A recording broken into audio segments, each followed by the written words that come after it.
Hello and welcome to my video on a core knowledge curriculum.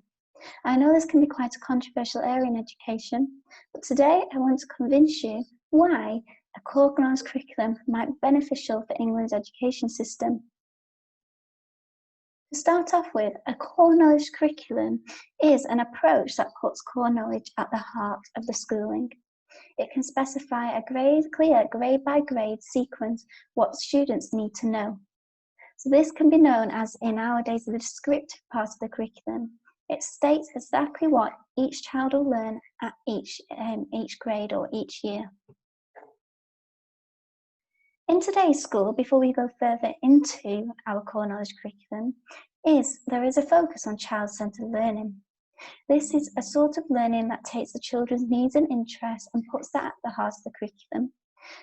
It can be skills-based.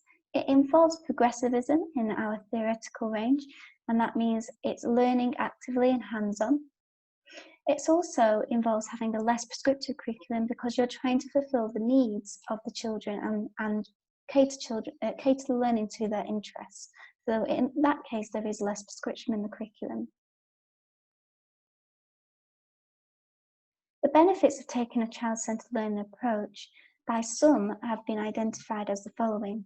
So it meets the needs and interests of the children. This means that it can lead to higher engagement. Theories try to prove that higher engagement leads to better test scores. This sometimes is the case, but not always. It also allows individuality in the school, which is becoming more and more important recently. As society is changing, we're starting to enable people to be themselves more. We are more adaptable and more open to different types of people and different personalities. It can inspire long life learning because it's built off the needs and interests of children. It's believed to inspire children to carry on learning. And it's learning for understanding. So it's not about just learning knowledge and facts. It's about understanding these and being able to learn themselves. So it's more based on the skills. Okay. In our teacher education, it's important to understand that teachers are trained in child-centred approaches. They are seen very positively in any teacher education, and in most teacher educations, this form is focused upon, while other forms of teaching are marginalised. And this is important to understand as we discuss Hirsch's work. We will come back to this concept of teacher education and what teachers are trained to do. So before I go into core knowledge, I'm going to explain why this interests me.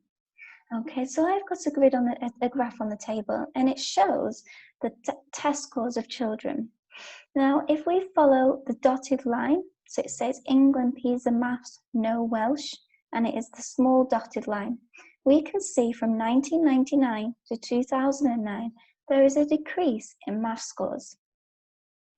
Once Wales is deducted from England, we can still see in the math scores the line is very similar. This is the large dotted line. Now, we can still see it follows the same trend. They're still decreasing.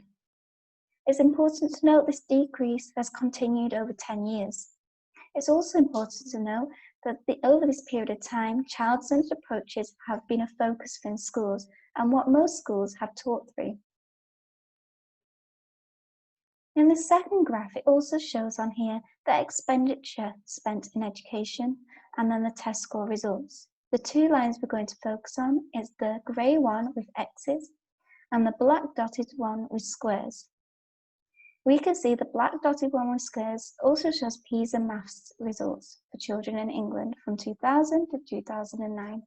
Here we can also see that there is a decline in the test scores every year, even though this is becoming less now. This is important to note that even though the scores have become less, there has been more money spent on educational resources in this area.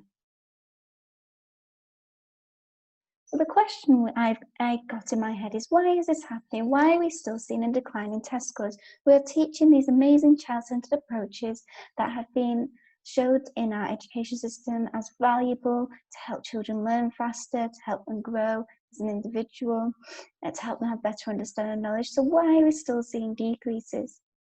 Well, Hirsch claims that through taking a child-centred approach, there is assumed background knowledge which schools need to teach.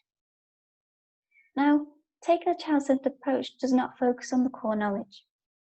So Hirsch claims here that we are assuming background knowledge is already known. We're not discreetly teaching knowledge if we're using a child-centered approach, and this knowledge can be missed.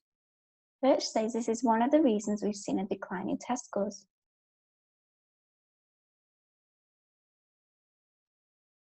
Hirsch simply says, to increase test scores, we need a core knowledge curriculum. So why do we need a core knowledge curriculum? If we're recognising child-centred approaches aren't having a positive effect on our test scores, why should we have a core knowledge curriculum? Well, Hirsch claims we need a core knowledge curriculum to live and communicate in society. He values this as important, and in his first chapter in his 2009 book, he really digs into this problem, that if we do not have a core knowledge, we can't live and communicate in our society. This is because we base our thinking from a shared core knowledge. If this core knowledge is shared, it can help us learn about our society and how to live in it. If this core knowledge is not here, we cannot do this. We come to the point back here where it goes, there is an assumed background knowledge which schools need to teach. Core knowledge curriculum can ensure each child receives the core knowledge they need to learn and be in society. Core knowledge can also create cohesion and belonging. This is because this core knowledge becomes a shared core knowledge. It becomes a community. This helps us understand problems in a similar way, and it helps us inform decisions that we make. So if we have the same core knowledge to focus on our decisions on, we are more likely to make decisions that are similar. This can help societies come together and fix problems. Lastly, on this slide, we've got the important note that core knowledge is not rote learning, and this is something Hirsch is very passionate about. He believes there is an assumption that core knowledge means it is rote learning, it is sat at desks writing from textbooks. Core knowledge does not mean this. Core knowledge means there's a focus on knowledge, but the teaching approach can still be creative and be done in lots of different ways. So why do we need a core knowledge curriculum? Hirsch also touches on the point that knowledge is not learnt by magic, it needs teaching. In his book, he refers to the idea it's not like walking or talking. By this, Hirsch is meaning walking is a naturally learnt behaviour. It will naturally occur in the childhood in able children.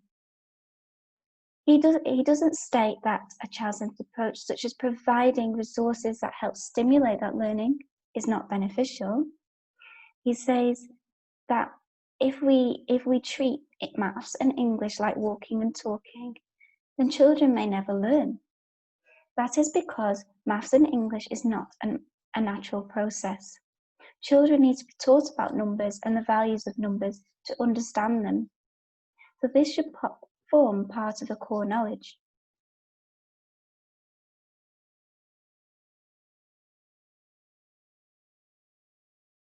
So why should we change? We have a beautiful child-centred curriculum that puts the interests and needs of the children first.